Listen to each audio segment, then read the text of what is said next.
घर का आंगन उस दिन राही और परी की खिलखिलाहटों से गूंज रहा था। अनुपमा एक कोने में बैठी मुस्कुरा रही थी।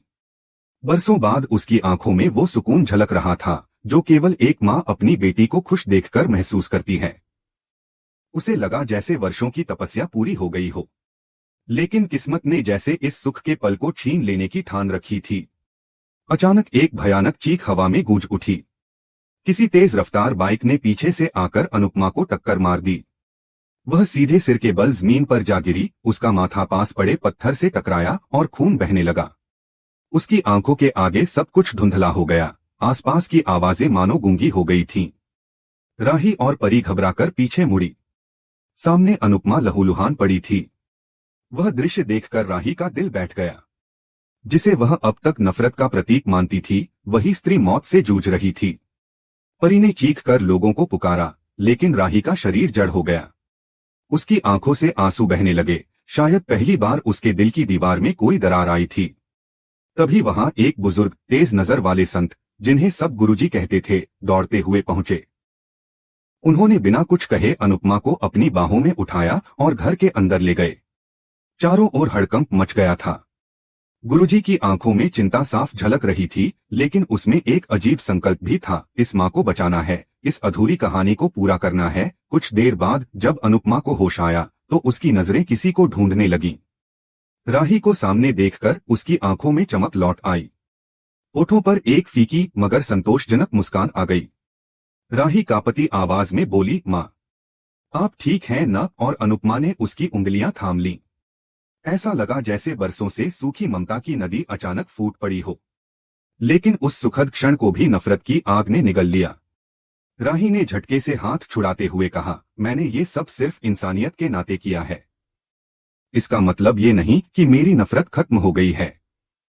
मैं अब भी आपसे उतनी ही नफरत करती हूँ जितनी पहले करती थी, या शायद उससे भी ज्यादा। अनुपमा कुछ नहीं बोली, उसकी आंखें नम थीं, पर वो बस जाती हुई राही को देखती रही।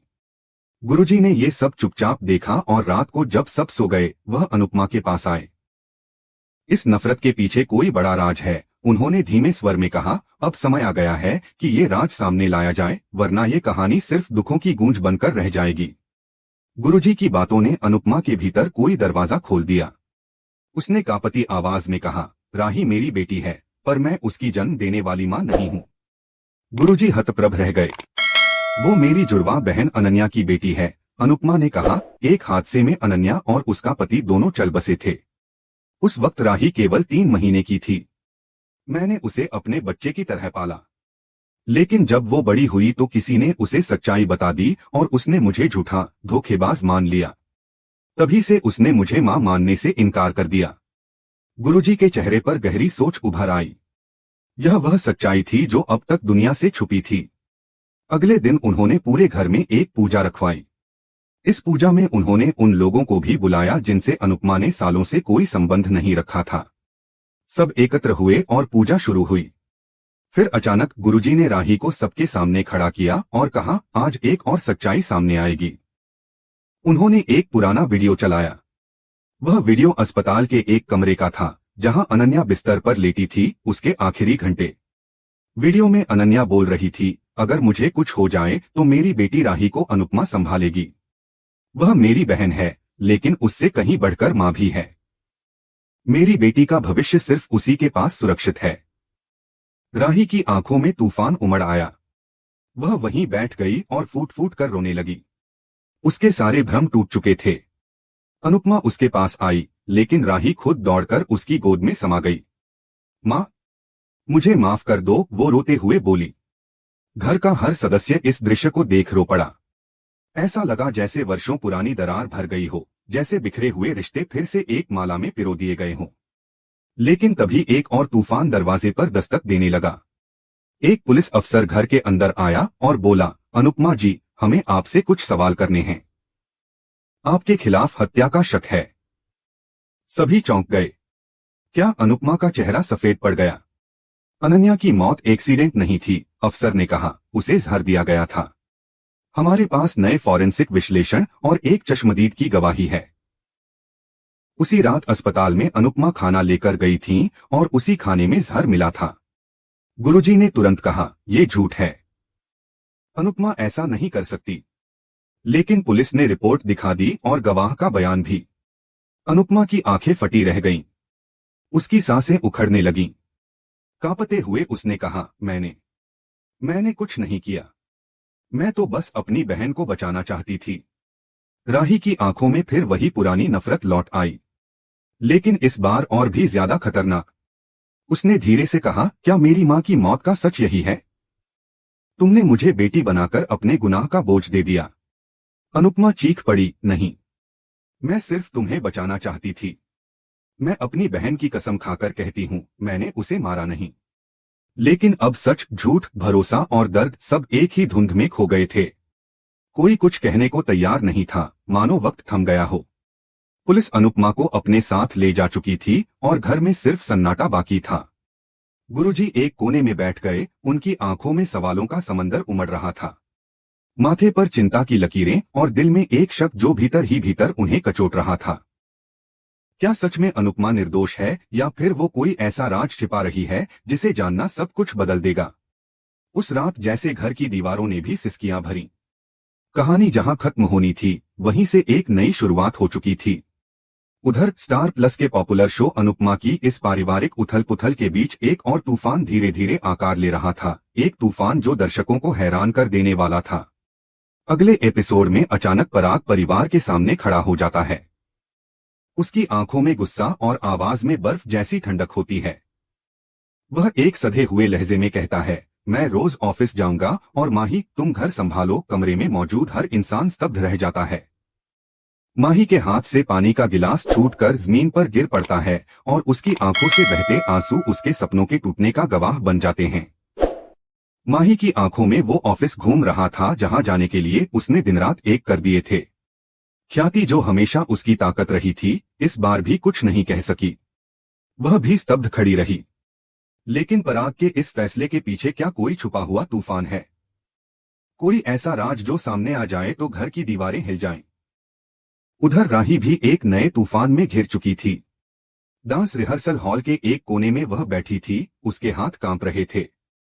सिलेक्शन तो हो गया था, लेकिन जैसे जैसे अगला राउंड पास आ रहा था, उसकी घबराहट बढ़ती जा रही थी।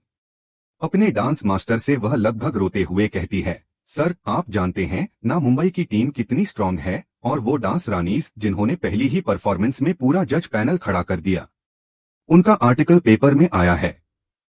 मैंने डर के मारे पढ़ा भी नहीं, लेकिन यह डर केवल प्रतियोगिता का नहीं था। यह डर था खुद से, अपनी पहचान से और उस विश्वासघात से जो उसे अब तक पता नहीं था। रात गहराने लगी थी। माही अपने कमरे में अकेली बैठी थी, उसकी आंखों में सवालों का तूफान था। तभी उसका फोन बजा। स्क्रीन पर एक अनजान नंबर चमक रहा था। उसने धीरे से फोन उठाया और उधर से आई एक सर्द आवाज ने उसकी रूह कंपा दी, अगर तुम ऑफिस गई तो तुम्हारे घर के सारे राज बाहर आ जाएंगे। माही का दिल तेजी से धड़कने लगा, उसका हाथ कांपने लगा और वह घबराई हुई आवाज में पूछती है, कौन हो तुम? क्या चाहते हो? लेकिन जवाब में सिर्फ खामोशी थी। फिर कॉल कट गया। माही जैसे पत्थर की मूर्ति बन गई। क्या यह कोई पुराना दुश्मन है, या फिर कोई ऐसा जो उसके बहुत करीब रह चुका है? अगले दिन माही को एक पुराना लिफाफा मिलता है। उसमें एक तस्वीर थी। पराग किसी अनजान औरत के साथ मंदिर में शादी करता हुआ दिख रहा था। माही के हाथ कांप गए। क्या पराग की जिंदगी में कोई और भी है जिसे उसने हमेशा छुपा कर रखा? क्या यही वजह थी कि वह अब माही को ऑफिस जाने से रोक रहा था? इस खुलासे ने माही की जमीन खिसका दी। उधर राही डांस रानीज की प्रैक्टिस देखने पहुंचती है और वहां जो कुछ होता है वह उसकी आत्मा को झकझोर देता है। स्टेज पर ताज पहनकर खड़ी होती है उसकी सबसे करीबी दोस्त, डांस रानीज की नई लीडर। राही की आंखें फटी रह जाती हैं। वो चीख कर पूछती है, तुम ही हो डांस रानीज की कप्तान? तुमने ये मुझसे क्यों छुपाया? वह लड़की हल्की सी मुस्कान के साथ जवाब देती है, क्योंकि असली खेल अब शुरू होगा राही, और इस खेल में हारोगी सिर्फ तुम। राही के दिमाग में सारे वो पल घूमने लगते हैं जब उन्होंने एक साथ सपने देखे थे, साथ में मेहनत की थी। अब वही दोस्त उसकी सबसे बड़ी दुश्मन बन चुकी थी। लेकिन ये मोड़ भी कहानी का अंत नहीं था।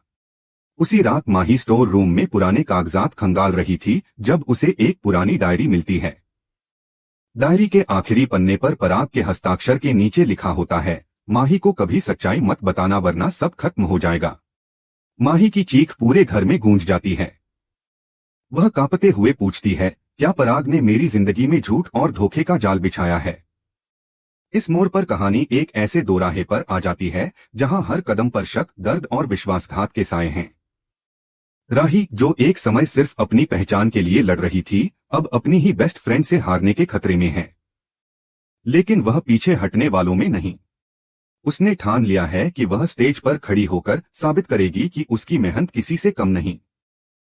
वहीं माही की लड़ाई अब सिर्फ करियर की नहीं, बल्कि अपने अस्तित्व की बन चुकी है। क्या वह उस रहस्यमयी कॉल करने वाले का चेहरा देख पाएगी? क्या पराग की दूसरी जिंदगी का सच सबके सामने आएगा? या फिर यह रहस्य हमेशा के लिए दफन हो जाएगा? आने वाले एपिसोड्स में रिश्ते टूटेंगे, झूठ बेनकाब होंगे और हकीकत के वो टुकड़े सामने आएंगे जिनसे आंखें चुराना नामुमकिन होगा। हर सीन में छुपा होगा प्यार, दर्द, धोखा और बदले की आग।